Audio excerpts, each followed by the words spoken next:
My child, stop. Just stop for a moment. Before you even opened your eyes this morning, I had already arranged for you to hear this. Because I know what you have been carrying. I know the weight of it. That quiet voice inside you that whispers, something is wrong with me. That feeling that everyone else seems to be moving forward while you are standing still, wondering if your moment already passed. Wondering if people like you even get moments at all. I have watched you scroll through other people's lives and feel smaller with every second. I have seen you sit in rooms full of people and feel completely alone in your inadequacy. I have heard the conversations you have with yourself at 2 in the morning, when no one else is listening, when you count every reason why you are not enough, not educated enough, not connected enough, not young enough anymore, or not old enough yet, not from the right background, not the right kind of person. You have been disqualifying yourself before anyone else even had the chance to, and I have watched you shrink. I have watched you swallow your dreams so many times that you have almost forgotten what they taste like. You have seen me move powerfully in other people's lives and quietly wondered, why them and not me? What do they have that I don't? What did I do wrong? I need you to stay with me right now, you and me, right here, right now. Because what I am about to speak into your heart, the enemy has fought very hard to make sure you never heard it. And it is going to change everything. Let me tell you something that will undo every lie you have believed about yourself. I do not choose the qualified, I qualify the chosen. When I needed someone to lead an entire nation out of 400 years of slavery, do you think I went looking for the most polished, most educated, most well-spoken leader available? I went to the backside of a desert and found a man hiding, a man with a speech impediment, a man who had blood on his hands and fear in his chest, a man who had already written himself off. And I looked at that man and I said, that's my guy. Moses didn't feel ready. Moses didn't feel qualified. Moses gave me every reason why I should pick somebody else.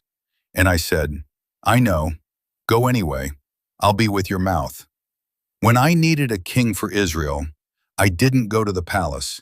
I didn't recruit from the military. I went to a field. And there was a teenage boy so overlooked by his own father that when the prophet came to anoint a king, his father didn't even bother to call him in from the pasture. His own family forgot about him. And I looked at that forgotten boy and I said, that one, that's my king. Because I don't look at what man looks at. Man looks at the outside. I look at the heart. And when I was ready to build my church, I didn't go to the seminaries. I didn't recruit scholars and theologians. I walked up to fishermen, to a tax collector, to ordinary, unimpressive, uncredentialed people that the religious establishment would have laughed out of the room.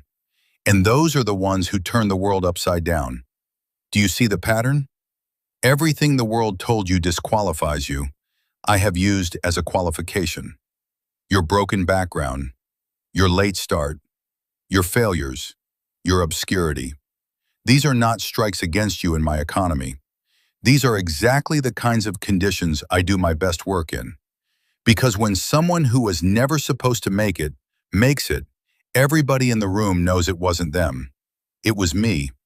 And that is exactly the point. I know you have questions about the waiting. I know you have cried in seasons that felt silent. I know you have watched doors close in your face and wondered if I had forgotten your address. I know you have watched people younger than you, less experienced than you, get the very things you have been praying for. And you smiled for them on the outside while something inside you quietly broke. I need you to hear me on this. That waiting was not abandonment. That waiting was formation. When I anointed David as king, he was a teenager in a field. But he didn't sit on the throne the next day. What followed was years of running, years of hiding in caves, years of being hunted, rejected, misunderstood, and betrayed by people he trusted. And during all of that, I was building something in him that the throne itself could never have built. I was building character that could carry the weight of a crown. I was building a heart that could lead people through suffering because it had known suffering.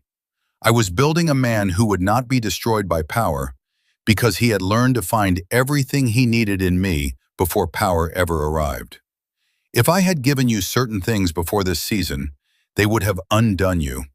Not because I didn't love you, because I loved you too much to give you something you weren't built to carry yet. Every rejection was redirection. Every closed door was protection. Every time you were overlooked, I was overseeing something in you that the world couldn't see yet.